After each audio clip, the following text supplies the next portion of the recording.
شروع اللہ کے پاک اور بابرکت نام سے جو بڑا مہربان نہایت رحم کرنے والا ہے۔ میٹھا کھا کر ٹھنڈا پانی پینے سے دانت جلدی گر جاتے ہیں۔ جن کو غصہ زیادہ آتا ہو ایک چٹکی نمک چکھ لے، غصہ کم ہو جائے گا۔ مرغی کا گوشت زیادہ کھانے سے پیٹ بڑھ جاتا ہے۔ کچے سیب کھانے سے دل مضبوط ہوتا ہے۔ دھنیا کی چٹنی بنا کر کھانے سے ہاضمہ ٹھیک رہتا ہے۔ تندور کی روٹی کھانے سے چھاتیاں خوبصورت ہوتی ہیں۔ جمعرات والے دن ہم بستری کرنے سے بچہ خوبصورت پیدا ہوتا ہے۔ کھجور کی گٹھلی جلا کر کھانے سے یادداشت بہتر ہوتی ہے۔ سونف کی روٹی بنا کر کھانے سے چہرے کی جھریاں ختم ہو جاتی ہیں۔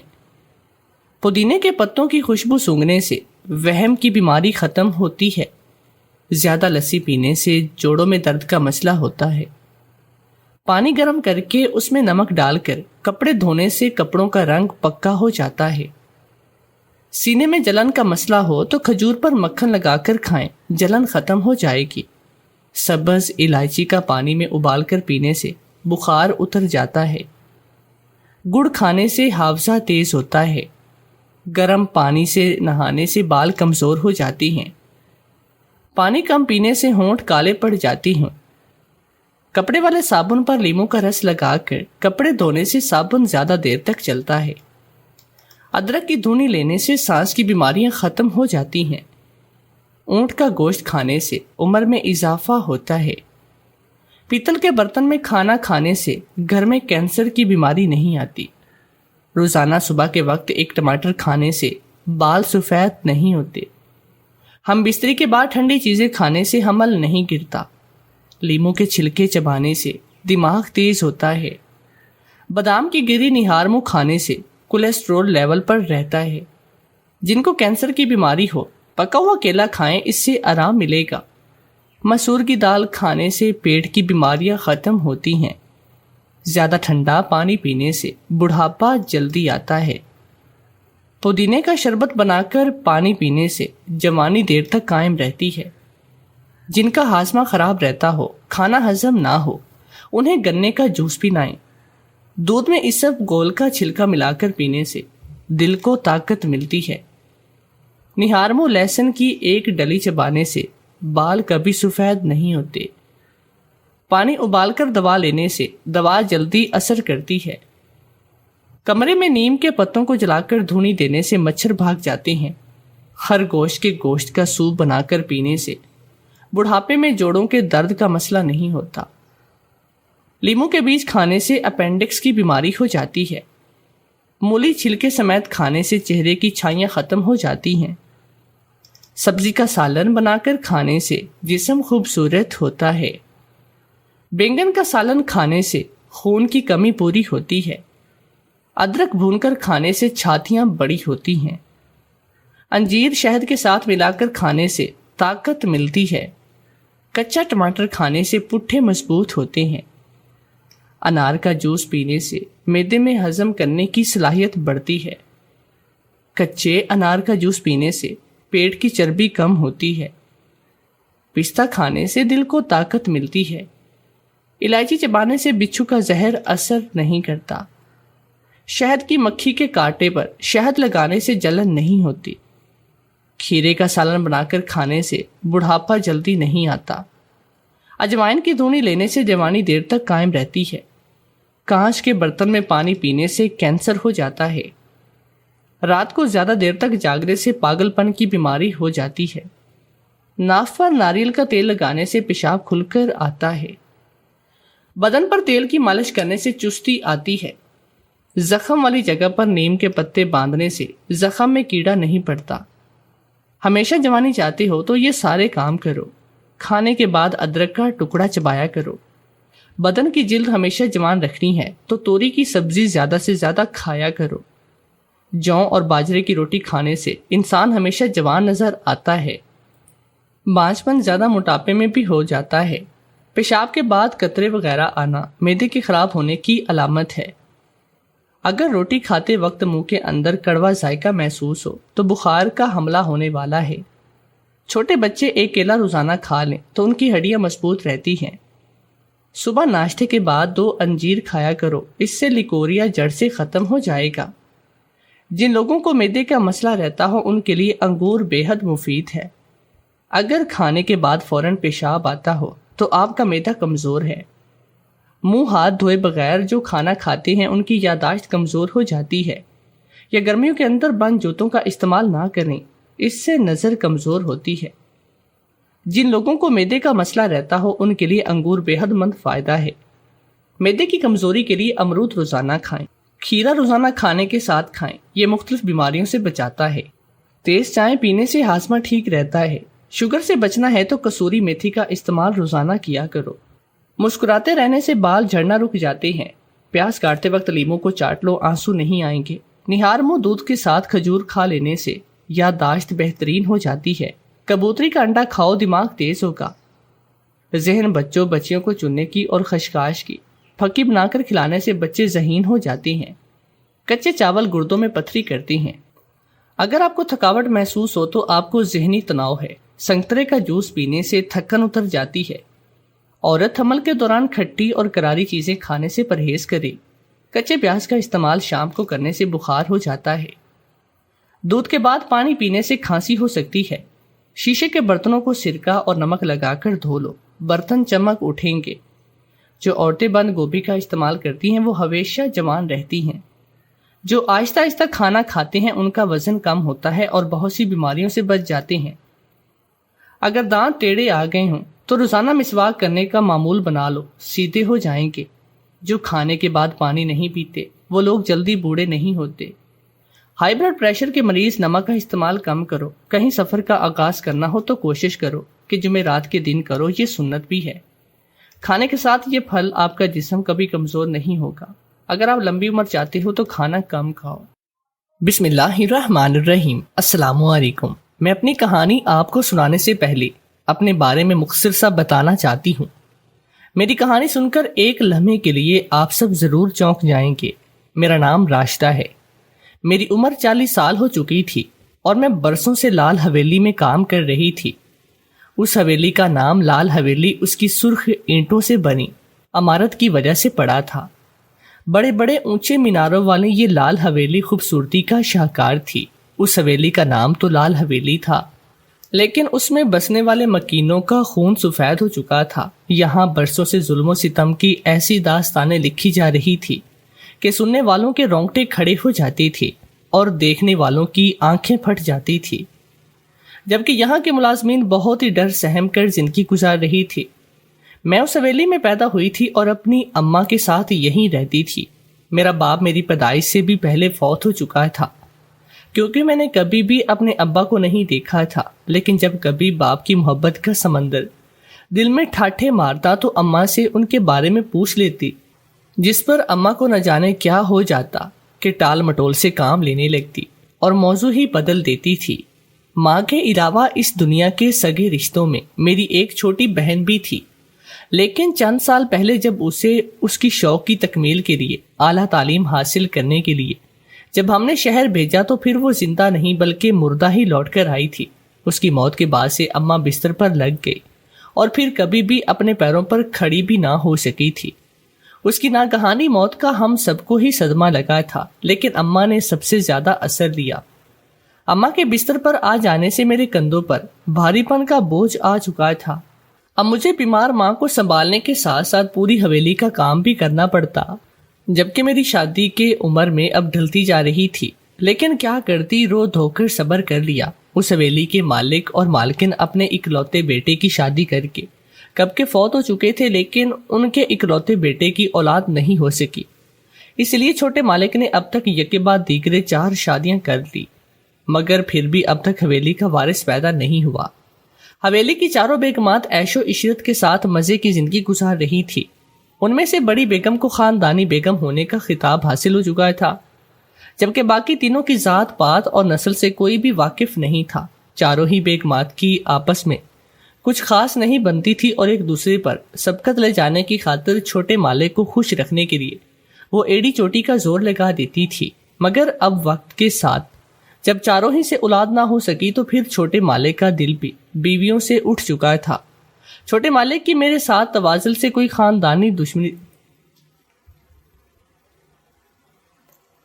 چھوٹے مالک کی تو ازل سے میرے ساتھ کوئی ذاتی دشمنی تھی، جس کی وجہ سے اس نے کبھی مجھے عزت نہ دی اور نہ ہی دیگر ملازمین کی طرح میرا خیال رکھا گیا۔ اگر میری ماں 4 پائی پر نہ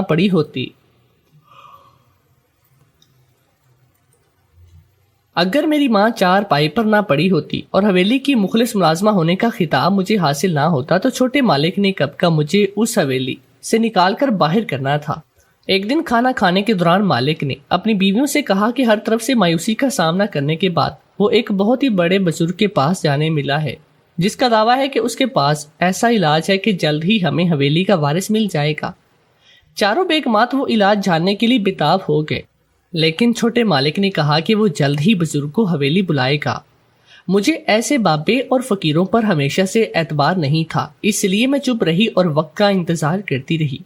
آخر خدا کر کے اس بزرگ کو حویلی بلایا گیا اور تمام بیگمات اس دوران بزرگ کے پاس ایک ہی کمرے میں جمع تھی۔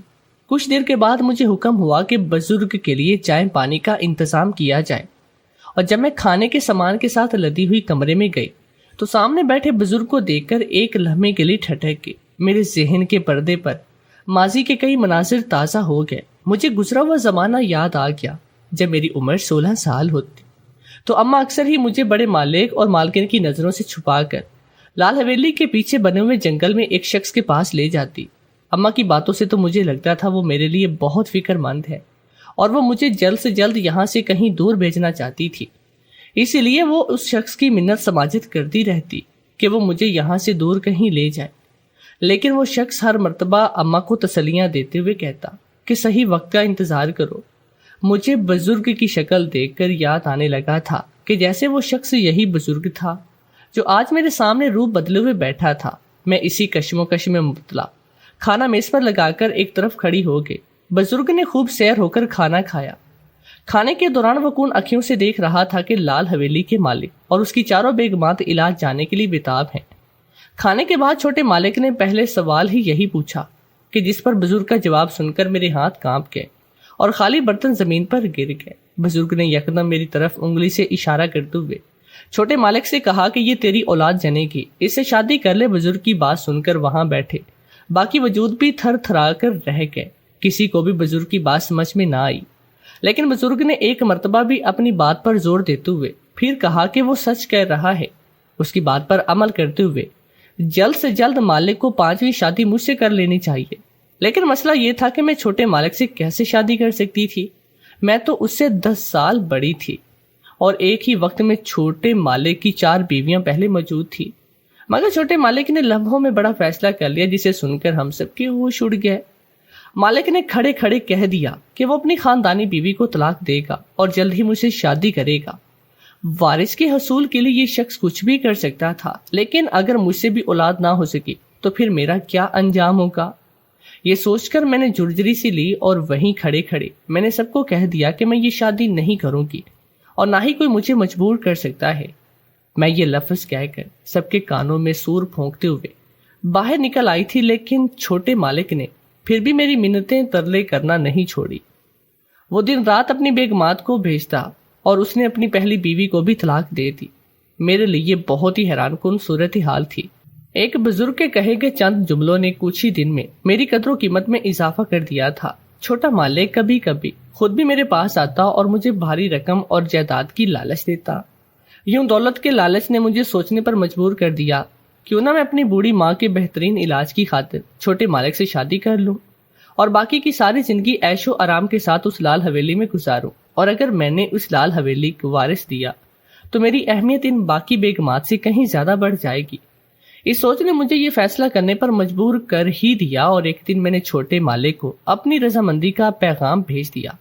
اس کے بعد تو حویلی میں شامیانے لگائے گئے، خوب تیاریاں ہوئی اور خوب مجھے بھی ہیرے اور سونے کے قیمتی زیورات بھجوائے گئے۔ میں اتنے سارے زیورات دیکھ کر حیرت زدہ بھی تھی اور خوش بھی۔ جس دن میرا نکاح چھوٹے مالک سے ہوا اس دن حویلی میں خوب گہما گہمی اور چہل پہل تھی۔ قسمت ایک دم سے ہی مجھ پر اتنی مہربان ہوئی کہ مجھے تو خود پر بھی یقین نہیں آ رہا تھا۔ نکاح کے بعد جب مجھے میرے شوہر کے کمرے میں پہنچایا گیا تو عین نکاح کی رات وہی بزرگ ایک مرتبہ پھر سے حویلی میں آیا اور چھوٹے مالک کو اکیلے میں ملنے کا سندیسہ بھیجا۔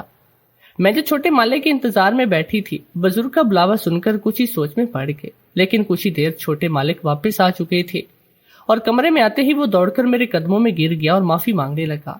بوڑھے بابا نے نہ جانے اسے کیا کہہ دیا تھا کہ میرا شوہر کا دماغ ایک دم ہی عرش سے فرش پر آ گیا۔ کچھ ہی دیر کے بعد اس نے آ کر مجھے بتایا کہ بابا نے مجھے بتایا کہ ہماری حویلی کو تمہاری اور اماں کی بد دعا کا سایہ ہے، اس لیے حویلی کو وارث نہیں ہو رہا۔ میں اس کی بات سن کر دل ہی دل میں حیران ہوئی کہ آخر اس بابے کا مقصد کیا ہے جو اس قدر میرے شوہر کی برین واشنگ کر دی گئی اور اس کی عقل ٹھکانے لگا دی ہے۔ میں دل میں خوش بھی تھی اور حیران بھی، جو بھی تھا، لیکن کرامتی بابا نے میری زندگی میں تو آسانیاں ہی آسانیاں پیدا کی۔ بھلے ہی میرے شوہر نے مجھ سے شادی وارث کے لیے کی تھی اور دولت کی لالچ بھی دی، لیکن اب وہ کافی سدھرا ہوا تھا۔ وہ دن رات میرے ایک حکم کا تابعدار رہتا اور میرا بہت ہی خیال بھی رکھا جاتا۔ ساری لال حویلی میں یہ خبر پھیل گئی کہ میں اس حویلی کی پرانی ملازمہ تھی اور میرے اور اماں کے ساتھ انصاف نہ ہونے کے باعث حویلی پر ہماری بد دعا کا سایہ ہو چکا تھا۔ اس لیے اب ہر کوئی مجھے اہمیت دے رہا تھا۔ جہاں میں دل ہی دل میں خوش تھی، میں وہیں پریشان بھی تھی کہ یہ بابا کون ہے اور میرے سے اس کا کون سا مقصد ہے جو اس قدر مجھ پر مہربان ہو رہا ہے۔ کہیں یہ وہی شخص تو نہیں جو کبھی میرے لڑکپن کے زمانے میں اماں کو ملنے جنگل آتا تھا۔ مجھے اب تمام سوالات کے جواب ڈھونڈنے تھے۔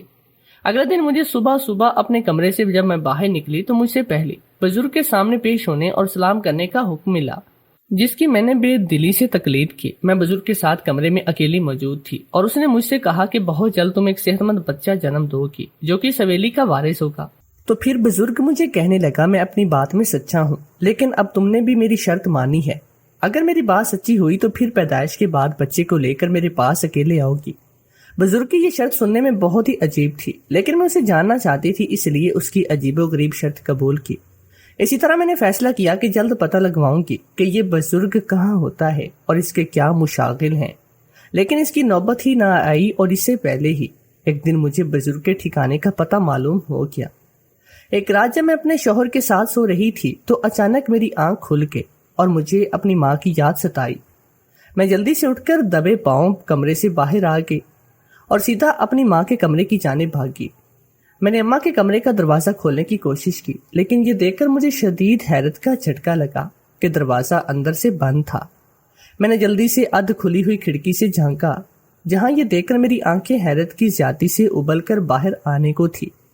وہ بزرگ میری ماں کے بستر کے پاس کھڑا اسے باتیں کر رہا تھا اور ساتھ ہی چمچ کی مدد سے اماں کو کچھ پلا رہا تھا، لیکن جس بات نے مجھے سب سے زیادہ حیران میں ڈال دیا تھا وہ یہ کہ اماں ساکن وجود بن کر ہمیشہ کی طرح بستر پر نہیں پڑی، بلکہ ہلکی پھلکی گفتگو بھی کر رہی تھی اور ہاتھ پاؤں کو حرکت بھی دے رہی تھی۔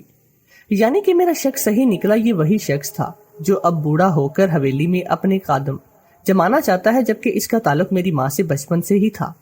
لیکن کیا اماں نے بھی مجھ سے جھوٹ بولا تھا اور جان بوجھ کر میرے سامنے بیماری کا ناٹک کرتی رہی؟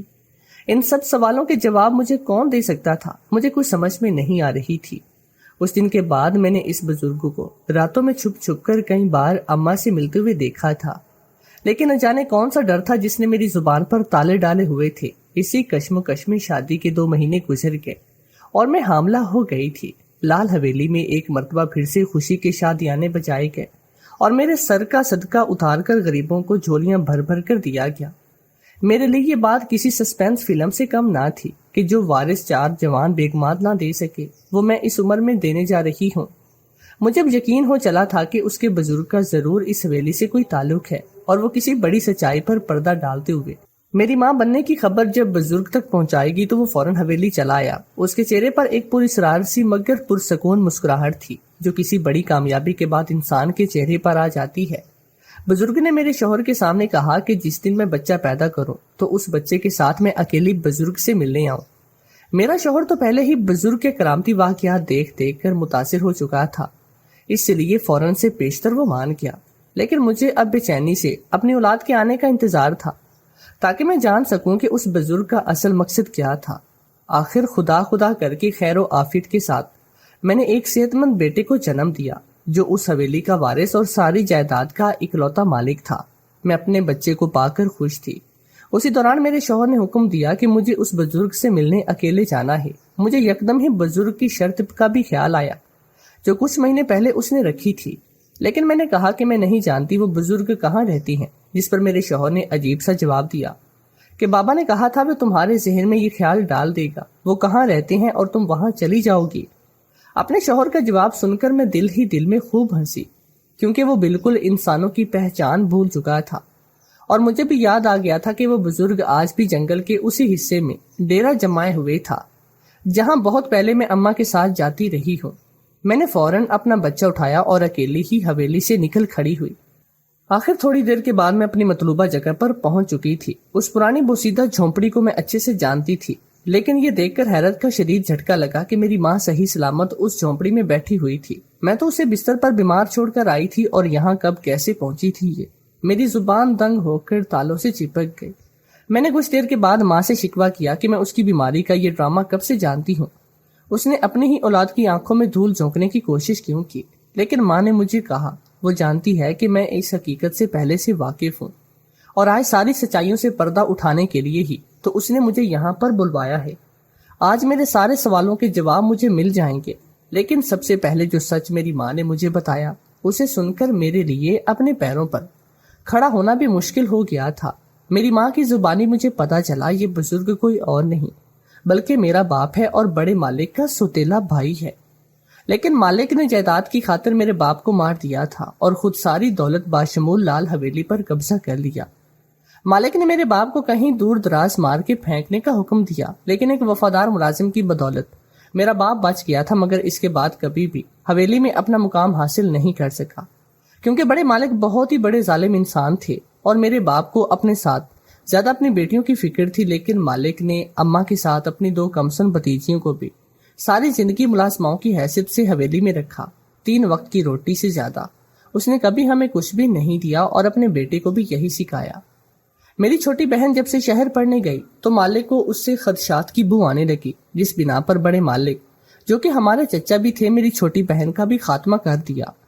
اماں اس صدمے سے بستر پر لگ گئے، لیکن میرا باپ تواتر سے آتا رہا اور اسے تسلی دیتا رہا۔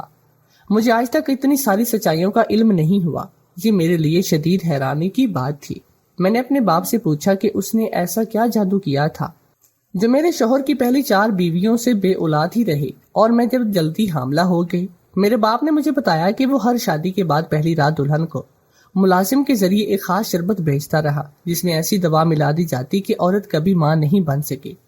مجھے اپنے باپ پر دکھ بھی ہوا، اس نے اپنے انتقام کے لیے 4 عورتوں کے ساتھ ظلم کیا، لیکن یہ سب اس لیے کیا کیونکہ وہ میری شادی اپنے بھائی کے بیٹے سے کروا کر سب کچھ حاصل کرنا چاہتی تھی، اور اب میرے باپ کا بدلہ پورا ہو چکا تھا۔ میں نے اپنے سگے چچا کے ظلم پر افسوس کیا اور اپنے باپ سے کہا کہ وہ اب میرے ساتھ حویلی چلے۔ میں اپنے شوہر کو ساری صورتحال سے آگاہ کر کے اسے اپنے ساتھ لے رکھوں گی، لیکن میرے باپ نے ایسا کرنے سے انکار کیا اور میرے ہاتھوں سے بیٹا لے لیا۔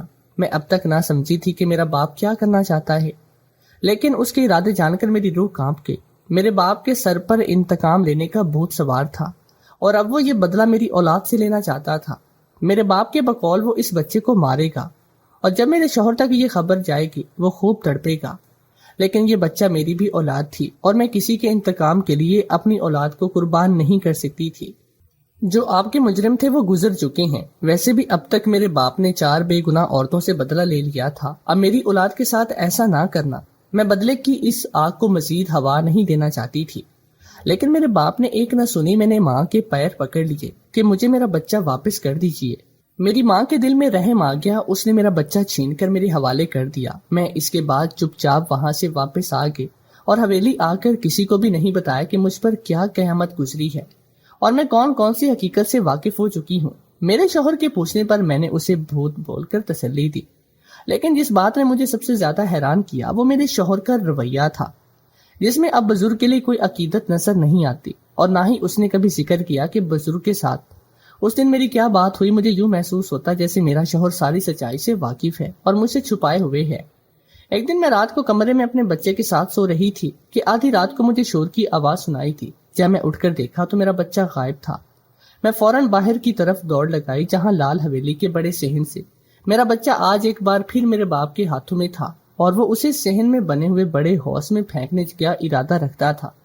صحن کے ایک کونے میں میرا شوہر کھڑا گڑ گڑا رہا تھا، وہ سب کچھ دینے کو تیار ہے لیکن اس بچے کو واپس کر دے۔ یہ سارا منظر دیکھ کر میرا دل دہل گیا۔ حویلی کے سبھی ملازمین باہر نکل آئے، مگر کسی میں ہمت نہ تھی کہ وہ آگے بڑھ کر اس ظالم شخص کو روک لے۔ میرے شوہر نے سب کو سچائی سے آگاہ کیا کہ وہ طویل عرصے سے یہ بات جانتا تھا کہ اس حویلی کا اصل وارث یہی شخص ہے جو روز حویلی کے باہر چکر کاٹتا ہوا دکھائی دیتا ہے۔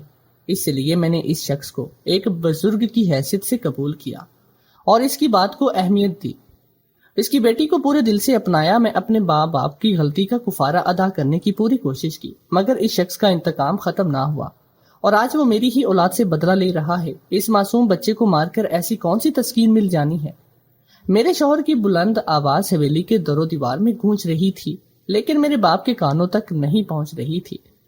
آخر کار اندھیری رات میں حویلی کے ایک تاریک کونے سے ایک سایہ نکل کر سامنے آیا اور دیکھتے ہی دیکھتے بچے کو میرے باپ کے ہاتھوں سے چھین کر اسی ہوش میں دھکا دے دیا جس میں کچھ دیر پہلے میرے بیٹے کو پھینکا جانے والا تھا۔ اور یہ انسان جو میرے لیے فرشتہ ثابت ہوئی تھی میری ماں تھی، جس نے میری اولاد کی خاطر اپنے شوہر کی قربانی دے دی۔ میری ماں واقعی میں بہت ہی بد نصیب تھی۔ ساری زندگی شوہر کے بغیر مشکلات میں گزر گئی اور آخر میں جب اس کا ساتھ نصیب ہونے والا تھا تو ایک بار پھر اس کی سیاہ بختی نے سب کچھ ختم کر دیا۔ صبح میرے باپ کی موت کی خبر سارے علاقے میں پھیل گئی اور پولیس میری ماں کو تھانے لے گئی۔ بڑھاپے میں اپنی ماں کو میں قید کی سزا سے نہ بچا سکی، جبکہ میرے شوہر نے ہر طرح سے میرا ساتھ دیا۔ یہ میرے ماں باپ کے اس گناہ کی سزا تھی جو وہ دونوں مل کر کرتے تھے، یعنی میرے شوہر کی پہلی 4 بیویوں پر کیا گیا کالا جادو، جس نے سب سے زیادہ میرے ماں باپ کو ہی نقصان پہنچایا تھا۔ میں اس دن کے بعد کبھی اماں کو ملنے جیل نہ گئی، لیکن میرا بچہ حویلی کا وارث سر آنکھوں پر پل رہا ہے اور میرے ماں باپ کے گناہوں کی سزا میرے شوہر نے کبھی بھی نہیں دی۔ اس نے مجھے اپنے دل کی پوری رضامندی کے ساتھ اپنایا ہے اور اب میں اس لال حویلی کی مالکن ہوں۔